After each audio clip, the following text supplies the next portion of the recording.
গরু ছাগলের নাড়ি ভুড়ি খাওয়া যাবে কিনা হুজুরের কাছে জানতে চাই। গরুর ভুড়ি খাওয়া কতটা জায়েজ? গরু ছাগলের ভুঁড়ি খাওয়া কি জায়েজ আছে? গরুর নাড়ি ভুড়ি খাওয়া হালাল। প্রিয় দর্শক ও শ্রোতা মণ্ডলী, সামনে কুরবানি। এই কুরবানিকে কেন্দ্র করে আমাদের মনে নানান ধরনের প্রশ্ন এসে যায়। এই নানান ধরনের প্রশ্নের মধ্যে একটি প্রশ্ন হলো যে কুরবানির পশুর ভুঁড়ি বা বট কিংবা যাকে উজুরি বলা হয়, এটা খাওয়া হালাল না হারাম, এটাও এসে যায়। কারণ অনেকের মধ্যে সন্দেহ যে এই ভুঁড়ি খাওয়া জায়েজ আছে কি নাই। তো প্রিয় দর্শকবিন্দু, গরু, ছাগল, ভেড়া, মহিষ ইত্যাদি এ ধরনের হালাল পশুর ভুঁড়ি খাওয়া জায়েজ আছে কি নাই, এ বিষয়ের উপর আজকে আমরা বিজ্ঞ 5 জন আলেমের বক্তব্য শুনব। এই বক্তব্যগুলো শুনে আজকে আমরা সিদ্ধান্ত নেব যে হালাল পশুর ভুঁড়ি খাওয়া জায়েজ আছে কি নাই। এই বিজ্ঞ 5 জন আলেমের মধ্যে প্রথমে থাকছেন শায়েখ মতিউর রহমান মাদানী, দ্বিতীয় নম্বরে থাকছেন শায়েখ আহমদুল্লাহ, তৃতীয় নম্বরে থাকছেন ডক্টর আবু বকর মোহাম্মদ জাকারিয়া, চতুর্থ নম্বরে থাকছেন মুফতি জালালউদ্দিন এবং সর্বশেষ 5ম নম্বরে আছেন মুফতি আলাউদ্দিন জিহাদি সাহেব। তো চলুন প্রিয় দর্শকবিন্দু, প্রথমে আমরা শায়েখ মতিউর রহমান মাদানী সাহেবের বক্তব্য শুনে আসি। যদি গরুটা খাওয়া জায়েজ হয় তাহলে গরু ভুড়ি বট খাওয়া জায়েজ। হ্যাঁ, গরু যদি মৃত হয়, মরা গরু ছিল, আর তারপরে গরুর গোস্তটা তো খেলো না, কিন্তু গরুর ভুড়িটা নিয়ে আসলো খেলো, তাহলে তখন হারাম। আশা করি কথা বুঝতে পারছেন না।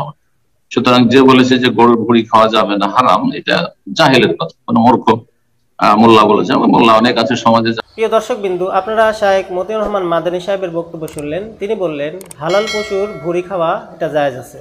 এ পর্যায়ে আমরা বক্তব্য শুনবো শায়েখ আহমদুল্লাহ সাহেবের। চলুন তার বক্তব্যটি শুনে আসি। গরু ছাগলের ভুঁড়ি খাওয়া কি জায়েজ আছে? গরু ছাগলের ভুঁড়ি খাইতে পারেন, এটি একান্তই আপনার নিজস্ব ব্যাপার। শরিয়া দৃষ্টিকোণ থেকে জায়েজ আছে এবং হালাল। আপনি যদি খেতে পারেন, আপনি আপনার রুচি কুড়ালে আপনি খাবেন। আর যদি আপনার কাছে খেতে অপছন্দনীয় মনে হয়, আপনার রুচি না টানে, তাহলে সেক্ষেত্রে আপনি খাবেন না, কিন্তু শরিয়া দৃষ্টিকোণ থেকে এটি জায়েজ আছে। প্রিয় দর্শকবিন্দু, আপনারা শায়েখ আহমদুল্লাহ সাহেবের বক্তব্য শুনলেন। তিনি বললেন গরু, ছাগল, মহিষ, ভেড়া ইত্যাদির ভুঁড়ি খাওয়া সম্পূর্ণরূপে জায়েজ। এখন আমরা বক্তব্য শুনবো আবু বকর মোহাম্মদ জাকারিয়া সাহেবের। চলুন তার বক্তব্যটি শুনে আসি। গরুর নাড়ি ভুড়ি খাওয়া হালাল, কোনো সমস্যা নেই, আলহামদুলিল্লাহ। গরুর কোনো কিছুই হারাম নেই, কোনো কিছুই হারাম নেই। আমরা ভুল বুঝে এটা না করি। যেটা শরীয়ত হারাম হালাল করেছে সেটাকে হারাম বলার কোনো সুযোগ নেই। আমরা নাড়ি ভুড়ি খেতে পারবে, আপনার নাড়ি ভুড়ি খাওয়াতে কোনো দোষের কিছু নেই। প্রিয় দর্শকবিন্দু, আপনারা শায়েখ আবু বকর মোহাম্মদ জাকারিয়া সাহেবের বক্তব্য শুনলেন। তিনি বললেন গরু, ছাগল, মহিষ ইত্যাদি এ জাতীয় হালাল পশুর ভুঁড়ি খাওয়া সম্পূর্ণরূপে জায়েজ। প্রিয় দর্শকবিন্দু, এ পর্যায়ে আমরা বক্তব্য শুনবো মুফতি জালালউদ্দিন সাহেবের। চলুন তার বক্তব্যটি শুনে আসি।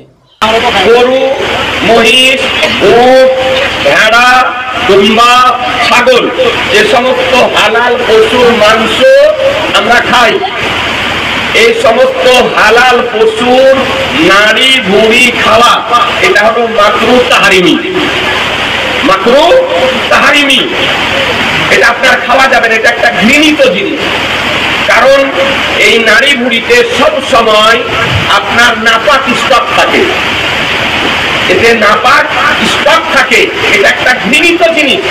মাংস হলো খাবার জিনিস, যার মধ্যে নাপাক জিনিস থাকে, গোবর থাকে ইত্যাদি। তো সেগুলোর মধ্যে একটা পর্দা আল্লাহ পাকই সিস্টেম করে দিয়েছেন। সেই পর্দাটা যদি অনেক সময় চুন দিয়ে বা বিভিন্ন প্রক্রিয়া করে এটাকে পরিষ্কার করে বা পরিচ্ছন্ন করে, গরম পানি দিয়ে ধুয়ে এবং সেই নাপাকগুলো সরায় যদি সেইভাবে এটাকে পরিপাক করে খায়, তাহলে কোনো অসুবিধা হয়, জায়েজ আছে। প্রিয় দর্শকবিন্দু, মুফতি জালালউদ্দিন সাহেব তিনি বললেন গরু, ছাগল, মহিষ ইত্যাদি এ জাতীয় হালাল পশুর ভুঁড়ি খাওয়া হারাম। এবার আমরা বক্তব্য শুনবো মুফতি আলাউদ্দিন জিহাদি সাহেবের। চলুন তার বক্তব্যটি শুনে আসি। গরুর নাড়ি ভুঁড়ি খাওয়া যাবে কিনা, ফতোয়ায়ে শামী এবং ফতোয়ায়ে রিজভিয়ার মধ্যে আলা হযরত ইমাম আহলে সুন্নাত আহমদ রেজা খান ফাজিল বেরলভী রাহমাতুল্লাহ আলাইহি তিনি লিখেছেন গরুর নাড়ি ভুঁড়ি আমাদের এলাকায় বাসুরি কয়, আপনাদের কি কয়? বট। এটা খাওয়া মাকরুহ, কিন্তু একটা সময় এটা মুবাহ।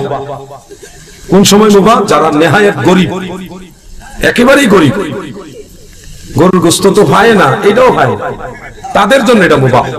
গরিবের জন্য একেবারেই যারা গরিব তাদের জন্য এটা মুবাহ। মনে রাখবেন, অনেক হারাম জিনিস অনেক সময় মুবাহ হয়ে যায়। ছবি তোলা হারাম, কিন্তু হজে যাওয়ার সময়, চাকরি নেওয়ার সময়, voter ID card, NID card, অত্যন্ত জরুরি কাজের সময় ছবি তোলা হারাম না, ওই সময়টা মুবাহ হয়ে যায়। নরমালি হারাম, কিন্তু দরকারে মুবাহ। প্রিয় দর্শকবিন্দু, আপনারা মুফতি আলাউদ্দিন জিহাদি সাহেবের বক্তব্য শুনলেন। তিনি বললেন গরু, ছাগল, মহিষ ইত্যাদি হালাল পশুর ভুঁড়ি খাওয়া এটা মুবাহ। কেউ যদি চায় খেতে পারে, আবার কারো যদি রুচিতে না আসে তাহলে খাবে না। প্রিয় দর্শকবিন্দু, আজকের এই ভিডিওর মাধ্যমে আপনারা জানতে পারলেন গরু, ছাগল, মহিষ ইত্যাদি হালাল পশুর ভুঁড়ি খাওয়া সম্পূর্ণরূপে জায়েজ। তবে এই গরু ছাগলের ভুঁড়ি অবশ্যই ভালো করে পরিষ্কার করে ধুয়ে নিতে হবে, কেননা এখানে ময়লা আবর্জনা একত্রিত হয়ে থাকে। প্রিয় দর্শকবিন্দু, ভিডিওটি এখানে শেষ করছি। দেখা হবে অন্য কোনো ভিডিওতে। সেই পর্যন্ত ভালো থাকবেন, সুস্থ থাকবেন। আল্লাহ হাফেজ।